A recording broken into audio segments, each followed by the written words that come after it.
Hola amigos, ¿qué tal? Sean ustedes bienvenidos a la entrevista. Hoy se encuentra con nosotros Rommel Moreno Manjarrés, él es procurador de justicia del estado de Baja California.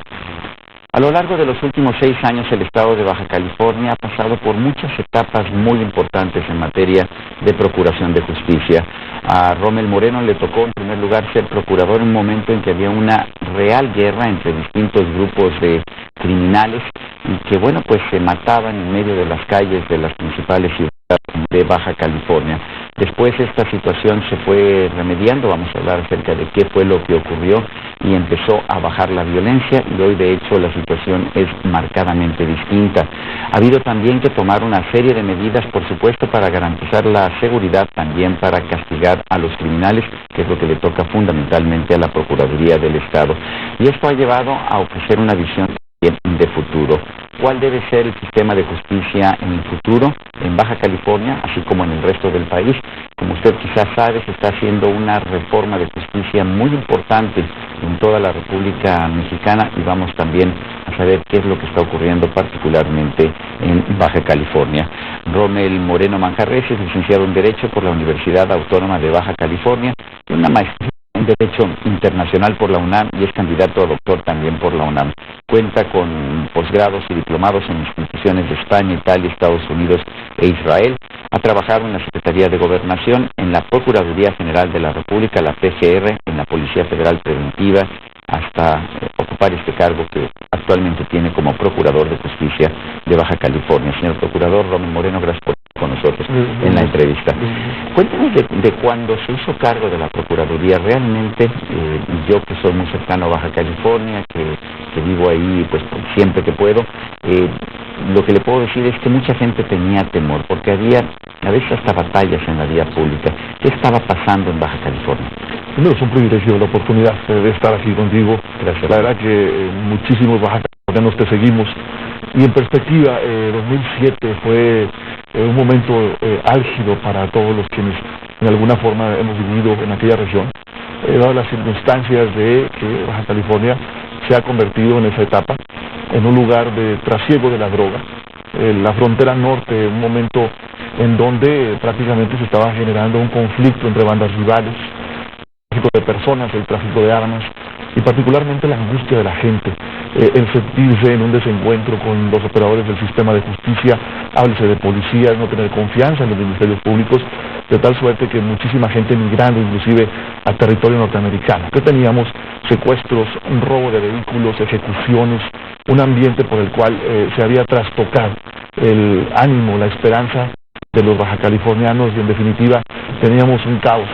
Esto nos dio como consecuencia, el primero, aceptar esta realidad, entender bajo la gobernatura de José Guadalupe Osuna Millán una redefinición de los roles, una reingeniería institucional, pero sobre todo una visión a futuro.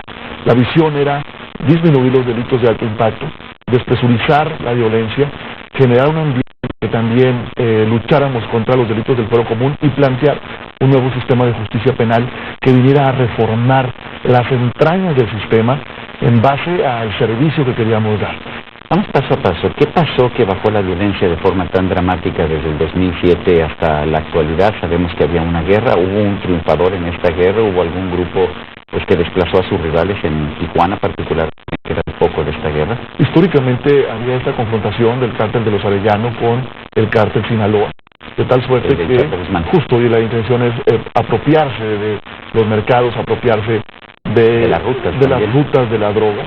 Y esto obviamente después veíamos a narcotraficantes explorando en otros delitos como el secuestro, el robo de vehículos, el tráfico de personas, y lo que se genera es este enfrentamiento. Por otro lado, el Estado mexicano tratando de despresurizar, de inhibir y de recuperar los espacios, de mandar un mensaje claro de que era posible que unidos pudiéramos lograr esta capacidad de disminución de la manera en la que estaban actuando. Me parece que fue contundente, y esto obviamente se dio bajo varios aspectos. Número uno, primero reconocimos el problema. Número dos, nos organizamos. El Estado mexicano, es decir, los líderes de gobierno empiezan a tomar en cuenta, exacto, es decir, no hubo un protagonista en el tema, hubo la capacidad de entender que teníamos que ayudarnos, la inteligencia que se daba, es decir, la información que se compartía, el apoyo de los Estados Unidos, sin duda, a ser un Estado fronterizo, pero particularmente fue la denuncia ciudadana. La gente empezó a confiar de nuevo en las instituciones y empezábamos a encontrar una ruta en la cual, a través de los testigos, la generosidad de la gente, de verdaderamente recuperar su espacio, recuperar su ciudad, y esto creo que fue lo más importante, independientemente de la depuración, de la capacitación que recibimos de colombianos, de norteamericanos, para generar fuerzas de reacción, una capacidad de respuesta y sobre todo también en un sistema de justicia, una forma asertiva de los ministerios públicos trabajando en. ¿Cuál era la situación en 2007, los números de homicidios, los secuestros, y cuál es la situación actual? ¿Qué tanto ha cambiado? Concretamente el tema de secuestros, que fue el detonante. Hablábamos de más de 275 secuestros denunciados. En este momento, ¿2007? 2007. Hoy no tenemos en este momento ningún evento, estadísticamente hablando. Es importante resaltarlo porque ahora es un tema de percepción. Es decir, más allá de los datos, hemos venido también trabajando con la percepción de la ciudadanía. El delito del secuestro se persigue por oficio, pero sin embargo aquí lo relevante era que, más allá de la dinámica jurídica, es si alguien tenía conocimiento de un evento, cómo llegar a esa persona, cómo llegar a esa familia, cómo empezar. Inclusive las personas no querían ir a la agencia del Ministerio Público, querían ver a los funcionarios, al propio gobernador, al servidor, al procurador del Estado, para presentar la denuncia personalmente. Entonces tenemos ahora, en este instante, como persecutores del delito, nuestra función, de acuerdo a la Constitución, es perseguir delitos, es decir, se tienen que cometer. Pero en nuestra radiografía no tenemos en este momento registrado. Eso no significa que no haya, eso no significa que no pueda haber. Pero la reducción es dramática. Es dramática. Y entonces aquí fue como la manera en la que empezamos a encontrar la ruta de respuesta. Después viene la cantidad de ejecuciones. ¿Qué tanto se ha reducido la cantidad de ejecuciones? Bueno, estamos también hablando de que Baja California se encontraba entre el primero y segundo lugar en homicidios por cada 100,000 habitantes. Hoy estamos hablando del 15º lugar a nivel nacional. Tendrás en cuenta que los homicidios son del fuero común, las riñas, las circunstancias que se presentan pasionales. Pero no las ejecuciones que estábamos viendo, ¿no? Además el tipo de actos grotescos de un pozolero, por ejemplo, ¿no? Concretamente, teníamos el caso, por ejemplo, en una escena del solamente hecho del crimen, más de 35 cadáveres. Es decir, teníamos que trabajar toda una serie de dinámicas que tendrían que ver con la parte balística, con la parte genética, la determinación de quién era cada una de estas víctimas. Y esto obviamente vino también en reducción, en el que, independientemente de que ahora estemos en el tema de homicidios, ciertamente se ha disminuido, y tenemos también una manera en la cual ya no tenemos la presencia de estas actividades en las calles de la ciudad de Tijuana, concretamente, que era el referente de nuestra entidad federativa, donde se gestaban toda esta serie de anomalías. ¿Hubo algún evento en particular que empezó a marcar la disminución de esta violencia que se registraba en Baja California? Sí, básicamente tenemos la detención de Teodoro García Cemental. Es un personaje, un personaje emblemático. Cada zona del país tenía su dinámica. Él más bien pertenecía a la estructura del cártel Sinaloa. Eso es, entonces era del Chapo. Así es, se había dividido la dinámica de los cárteles y se genera una respuesta de éxito. Estaba trabajando previamente en este cártel y ahora eran enemigos, y esto vino pues como consecuencia a ser el detonante para el cual obviamente también muchas de las detenciones que se empezaban a hacer en materia de secuestros. He visto una Baja California no solamente menos violenta en estos últimos años, también con una Baja California con mayor confianza en sí misma.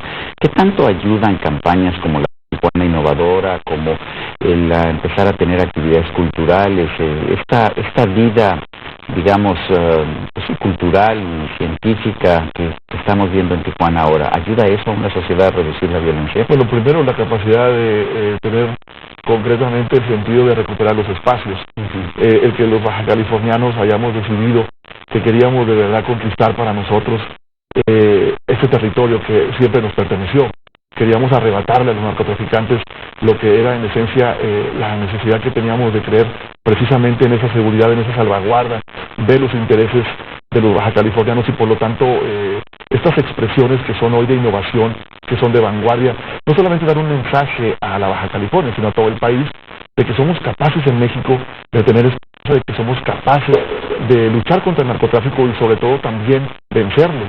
Esto es decir, en todas sus connotaciones, y también la violencia, que no solamente es crimen organizado, sino también la circunstancia que se va generando en la conflictividad social, de tal suerte que esto es una expresión de la manera en la que queremos el futuro verlo, tener un plan muy claro, asertivo y sobre todo de esperanza hacia lo que viene por lo que está en las próximas generaciones. Rommel, me llama la atención que dice que hubo una colaboración estrecha entre las autoridades municipales, estatales y federales. Estamos hablando de autoridades que provienen de distintos partidos políticos. ¿Qué tan difícil es dejar atrás las diferencias partidarias para poner a todo el mundo a trabajar con una meta en común? Me parece que también es importante la crisis, las circunstancias del día al día, el reconocer el problema de esta naturaleza y cuando las personas no distinguen partidos políticos o temas de jurisdicción, si el homicidio le corresponde al fuero federal o al fuero común, si el tema de la trata de personas, el tráfico de seres humanos, es un tema de organismos, sí gubernamentales, sino la realidad de que hay una exigencia y también una necesidad y por lo tanto en concreto la autoridad gubernamental, el sector determina y dice tenemos que trabajar en equipo, cosa que en México se requiere y me parece que es un elemento importantísimo para cualquier éxito en cualquier sector. Por lo tanto, creo que en esta ruta va definido el tema más allá de los partidos políticos. Estamos viviendo en todo el país, no nada más en Baja California, una reforma del sistema de justicia. ¿Qué tanto ha avanzado Baja California? ¿Cuáles son las dificultades? ¿Cómo está viendo, don Rommel, un momento en que pues falta poco para terminar su mandato, su responsabilidad? ¿Cómo está viendo el futuro de la justicia en el estado de Baja California? A partir del año 2008 hay una reforma constitucional que obliga a todas las entidades federativas, al gobierno federal, de pasar de un sistema inquisitivo a un sistema acusatorio, el conocido como los juicios orales. Es decir, un sistema transparente, donde el juez tiene que estar presente, en donde hoy la propuesta no es enviar a las personas a prisión, sino resolver conflictos. Hoy, en este momento, Baja California es el referente a nivel nacional. ¿Por qué? Porque tuvimos la fórmula de entender que primero teníamos que hacer un primer piso. El primer piso consiste en la justicia alternativa, en resolver los conflictos que no son penalmente relevantes, muchos de ellos, como los incumplimientos de obligaciones familiares, las lesiones, las amenazas. Está lleno las estadísticas de temas relacionados con los robos, de tal suerte que tenemos que darle un tratamiento distinto, de empezar a racionalizar la investigación, de tener muy claro una visión de una persecución criminal inteligente, la coordinación interinstitucional, y lo que estamos haciendo entonces es tratar de modernizar el sistema. Primero, la reingeniería de las instituciones.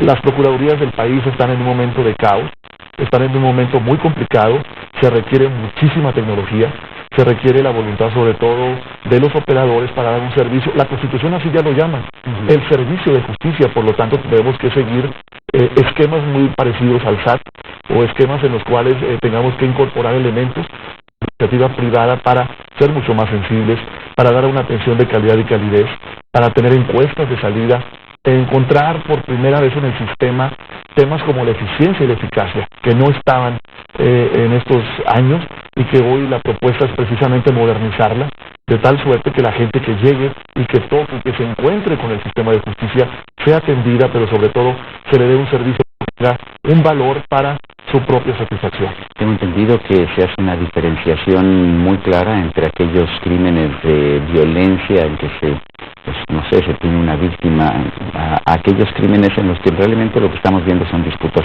entre particulares, ¿no es así? Correcto. ¿Cómo se hace eso? ¿Cómo se determina en un momento determinado este caso va para acá, este caso va para allá? Primero, tener una visión de una unidad que esté precisamente como si fuese un hospital, en donde llega un paciente, llega con el doctor y tenemos que determinar si es gripa, si es un cáncer, y por lo tanto acá en perspectiva es lo mismo. Llega una persona, determinar si es, por ejemplo, la solicitud de la pérdida de un documento. Hoy hacemos eso las fiscalías, inclusive si se extravía... Que tienen que levantar un acta, ¿no? Claro, pero el tema es qué tanto estamos invirtiendo en esto y no dedicarnos a lo que es penalmente relevante. O el caso de determinar, por ejemplo, cuando hay el robo de una pelota, de una patineta con un secuestro. ¿Cuánto nos cuesta hoy, por ejemplo, investigar un secuestro? ¿Cuánto nos cuesta un homicidio frente a un tema que tiene que ver con un abuso de confianza, a un tema de lesiones? Por primera vez estamos entonces poniendo en perspectiva lo que significa el costo, los perfiles, la cantidad de expedientes que debe tener un ministerio público. Es increíble cómo en América Latina llega una cantidad de folios de noticias criminales que hay que resolver, y por lo tanto viene un desencuentro de que no hay la reparación del daño, que por lo general un asunto tarda 4 o 5 años en resolverse, y por eso tenemos un sistema colapsado. Esto significa, pues, el renovar básicamente la visión del sistema para plantear una manera distinta de dar el servicio a lo cual hoy estamos llamados. Apunta usted, Rommel, reparación del daño, algo muy importante. ¿Cómo se puede lograr la reparación del daño ya en este nuevo sistema de justicia que está emergiendo en nuestro país y en Baja California en particular? La propuesta ha sido la mediación. La mediación es una manera muy económica en la que en 3 sesiones, en la que las personas se ponen de acuerdo a través de un facilitador llamado mediador, que no necesariamente tiene que ser abogado, puede ser un psicólogo, puede ser un terapeuta. ¿Y cuál es la función del juez en todo esto? Aquí no entra ni participa el juez, ni siquiera. Y le puedo comentar que en estos 2 años hemos tenido más de 60,000 acuerdos reparatorios en los que no hubo participación del juez. Es decir, fueron 60,000 temas que no llegaron a ser ni averiguaciones previas. Esa es la manera, el mecanismo en el cual es poner a las personas de acuerdo en sus necesidades, en encontrar, detonar qué quiere exactamente la persona. Y nos hemos dado cuenta que no era necesariamente que mandáramos a prisión a alguien, sino que me pagaras en el choque que tuvimos precisamente en ese conflicto que es un daño en propiedad ajena, la necesidad que tenía económica, que me devolvieras lo que había en ese momento tenido, o el caso de una lesión, el caso de un incumplimiento de una obligación familiar, y estamos viendo en cascada cómo empieza a generarse esta respuesta en la mediación. Pero no lleva esto, digamos, a mayores incumplimientos. Estoy pensando del incumplimiento de una obligación familiar, un esposo o exesposo que no cumple ya con sus obligaciones de alimentos y de apoyo a un hijo, unos hijos y a una exesposa. Este procedimiento de mediación no deja indefensa a la persona más débil, más desprotegida. El tema es que finalmente aquí hay argumentos jurídicos por los cuales, primero, número uno, es un tema alternativo. Si la persona no está conforme con el servicio, accesa al sistema tradicional y todavía más. Hay recursos y puede inclusive acudir ante el juez de garantías. Esta es una figura novedosa, el juez de garantías es... No lo teníamos, ¿verdad? No lo teníamos ahora en el nuevo sistema. El juez es el que regula precisamente la legalidad de las detenciones, regula todos los temas relacionados precisamente con todas estas inconformidades. Por lo tanto, es una propuesta nueva del Código Penal de Procedimientos que genera y que le permita a estas personas que puedan recurrir ante esa inconformidad. Rommel, por influencia de la televisión todos crecimos viendo juicios estadounidenses con un jurado, con un abogado que argumentaba el caso de manera oral, el juez que escuchaba y que después también quizás aportaba alguna idea, un fiscal que también presentaba sus acusaciones de manera verbal, y esto contrastaba de manera radical con lo que realmente teníamos en los juzgados mexicanos, con un secretario de juzgado con pilas y pilas de papeles, y se leían actas, se leían expedientes. Al final, incluso en un juicio completo, el juez ni siquiera se presentaba. ¿Cambia esto, cambia lo que hemos conocido como el sistema de justicia, incluso en esa presentación visual y auditiva que teníamos de los juicios mexicanos? Cambia radicalmente porque hoy es el expediente electrónico, el papel, el documento deja de tener personalidad para que sea la persona, que sea la dignidad del individuo que está frente a un tribunal y donde tiene derechos, donde tiene obligaciones, pero se enfrenta precisamente a la visión de una justicia mucho más humana, en donde prácticamente el debido proceso, en donde prácticamente las garantías individuales pasan a incorporarse a su esencia como individuo, y esto me parece que es fundamental. ¿Son más rápidos los juicios en el nuevo sistema? Sin duda, vamos hablando de que frente al sistema tradicional, que son entre 4 y 5 años, acá estamos hablando que cuando mucho serían entre 6 meses a 1 año, cuando ya estamos hablando propiamente de un juicio oral.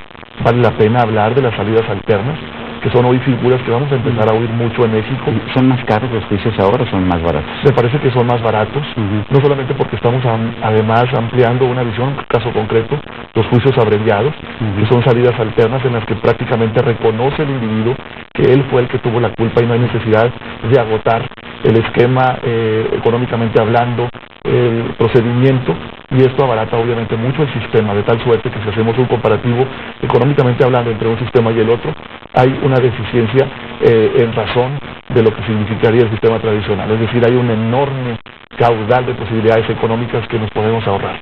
Vamos a hacer una pausa. En este momento estamos en la entrevista, estamos conversando con Rommel Moreno Manjarres, él es procurador del estado de Baja California. Regresamos un momento más.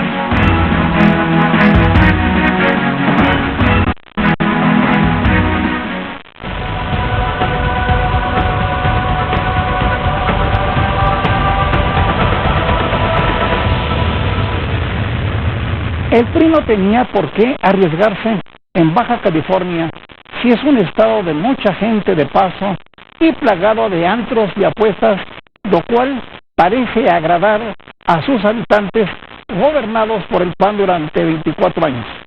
Sin embargo, hubo empeño del líder priista César Camacho y del diputado Manlio Fabio Beltrones porque ganara el candidato tricolor Fernando Castro Prenti, quien no era la mejor carta para obtener esa victoria. Ese entusiasmo no fue advertido en el gobierno federal, quizá por la buena relación con el líder del PAN, Gustavo Madero, quien busca apoyos para seguir al frente de su partido y, a cambio, ofrecer sus servicios en el Pacto por México. Sin embargo, Baja California es solo un estado y el PRI ganó las capitales de 9 entidades: Guardia en Durango, Sinaloa, Chihuahua, Zacatecas, Hidalgo, Veracruz y muchos más municipios. ¿No será que delira Madero cuando presume fabulosas ganancias?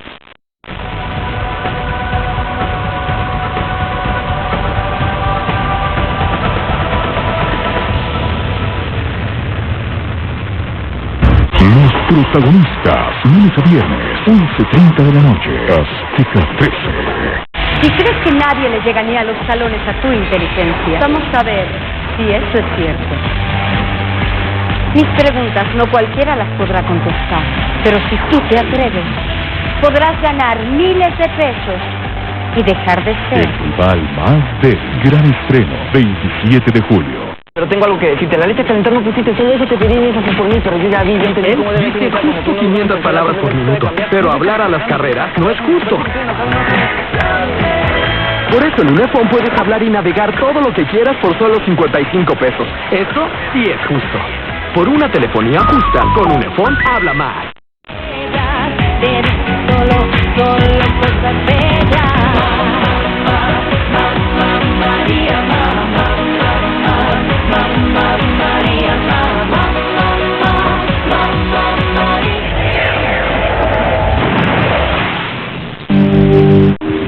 ¿Ya conoces la revista Central?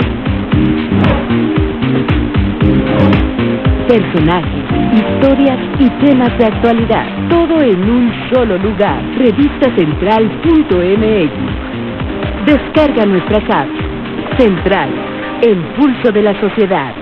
Nosotros queremos el bicampeonato. Ellos buscan hacer historia. ¿Qué se impondrá? ¿La experiencia o el hambre de triunfo? Cuartos de final de la Copa Oro por Azteca 13, México contra Trinidad y Tobago. Sábado, 5 de la tarde. Food Azteca, compartimos la emoción.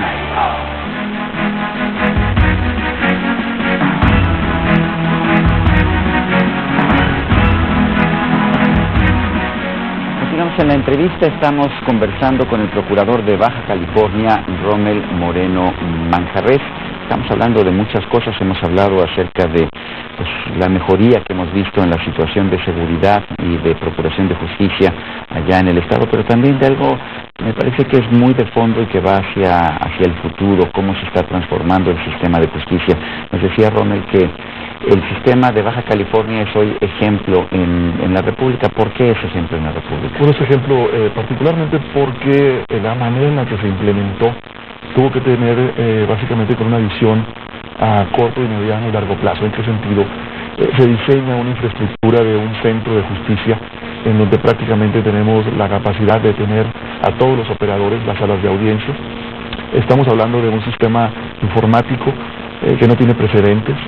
Hoy cambia la nomenclatura, ya no hay la definición de una expresión cuando un ciudadano llega y pregunta por una averiguación previa en primera instancia o en segunda instancia por una causa penal o una penal, sino habla concretamente de un solo número que llamamos NUC, que es el número único de causa. Es decir, está ambientado para fortalecer a los ciudadanos como un servicio. Por otro lado, nos parece importantísimo la justicia alternativa de la cual hablaba, la manera en la que se ha venido dando la litigación oral, que es un tema muy técnico. ¿No han avanzado los demás estados en esta de la misma forma, con la misma rapidez o tan lejos como ustedes? Lo que sucede es que tenemos indicadores, hay un monitoreo. En este momento hay 13 estados del país que están participando de una manera gradual o territorialmente hablando, como el caso Chihuahua, Morelos y también el caso del Estado de México, pero ellos no entraron a una intención de monitoreo y evaluación. Esto significa que el sistema hay que estarlo evaluando, hay que estar viendo precisamente qué tan eficiente ha sido, no solamente la cuestión de los códigos, sino la eficiencia que se está dando a través de los resultados. ¿Y cuáles son los indicadores de eficiencia que están viendo ustedes? Bueno, primero básicamente el partir del hecho de que cuántos juicios orales se han dado.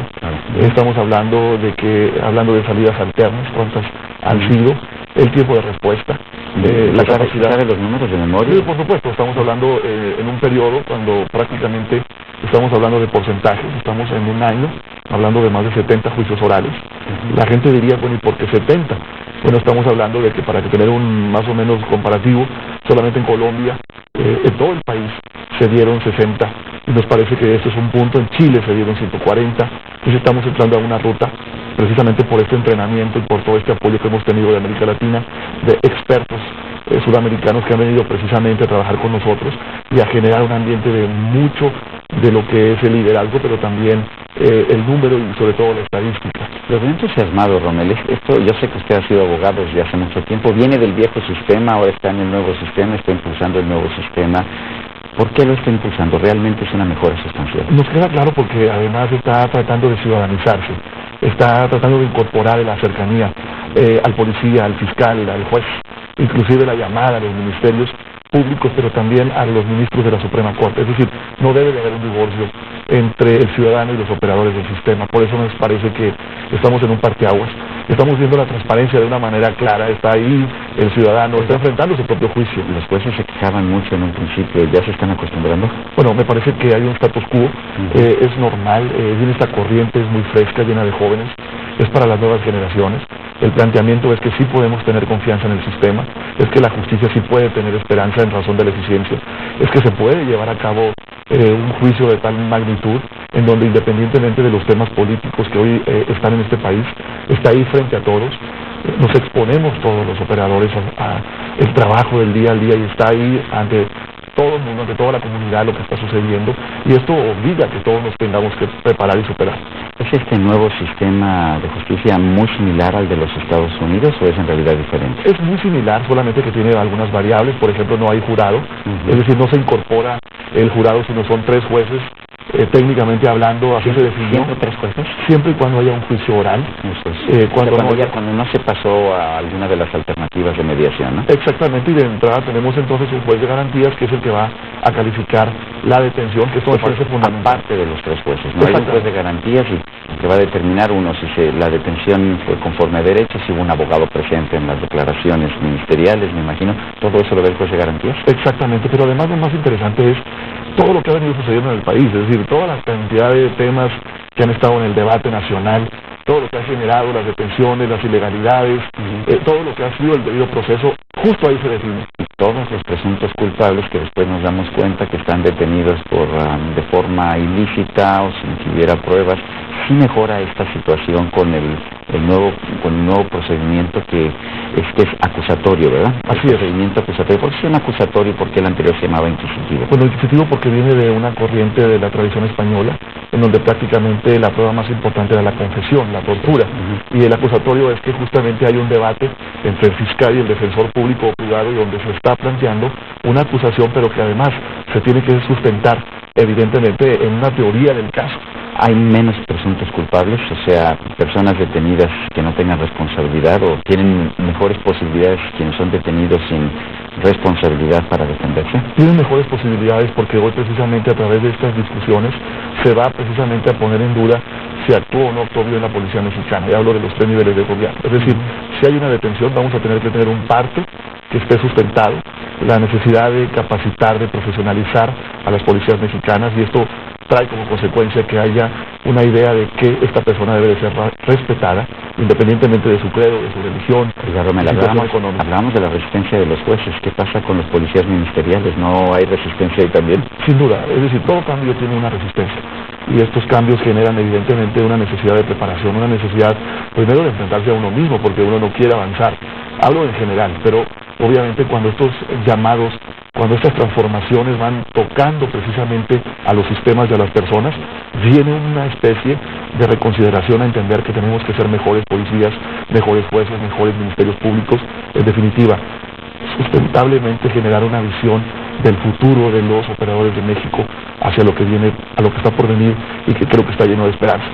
Vamos a hacer una pausa, estamos en la entrevista, estamos conversando con Rommel Moreno Sánchez, él es procurador del estado de Baja California. Regresamos en un momento más.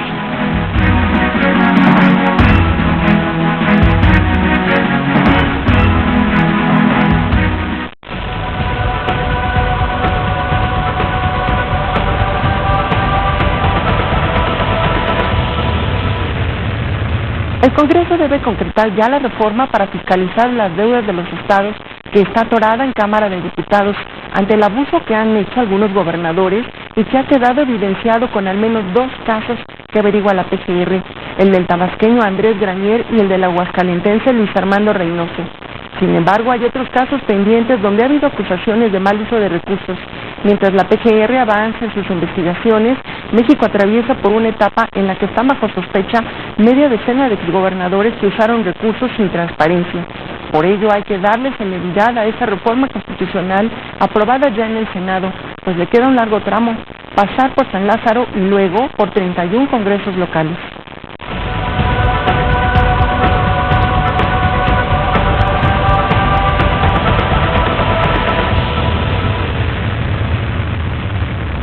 Todos los estados, todas las coreografías y México Baila llegan a la meta, cumpliendo con todas las causas por las que uno lucha con todo el corazón en este gran evento masivo. México Baila se cumple. Sábados 8 de la noche, por Azteca 3.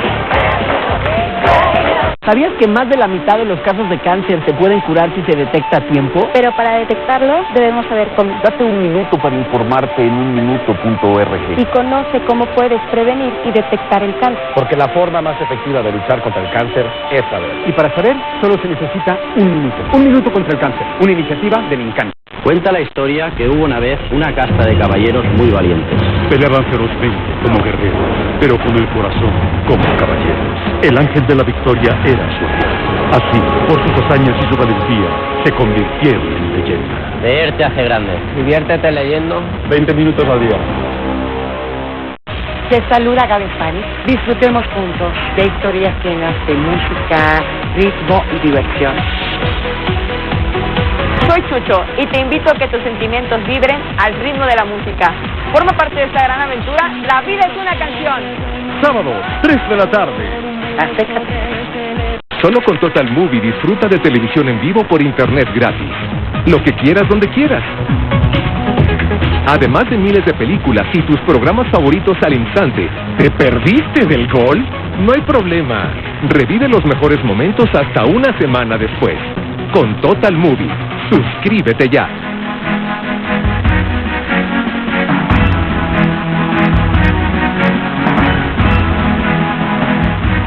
Rommel Moreno Manjarres, ¿es esta transformación del sistema de justicia quizás lo más importante que ha ocurrido en estos 6 años en que ha ocupado la Procuraduría de Justicia del Estado de Baja California? Sí, la respuesta es positiva y también en México es la reforma más importante que ha sucedido en las últimas décadas. Y bueno, ¿significa esto que tendremos una mejor justicia?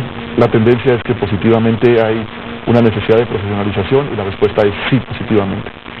Rommel Moreno Manjarres, procurador del Estado de Baja California, yo quiero agradecerle que nos haya dado esta oportunidad. El agradecido soy yo y además agradezco a nombre de todos los bajacalifornianos la oportunidad que nos das, sobre todo, de compartir contigo esto. Gracias. Y a usted, amigo televidente, que hace posible este programa, se lo agradezco también. Esto es todo por hoy, pero no se le olvide. Nos vemos la próxima.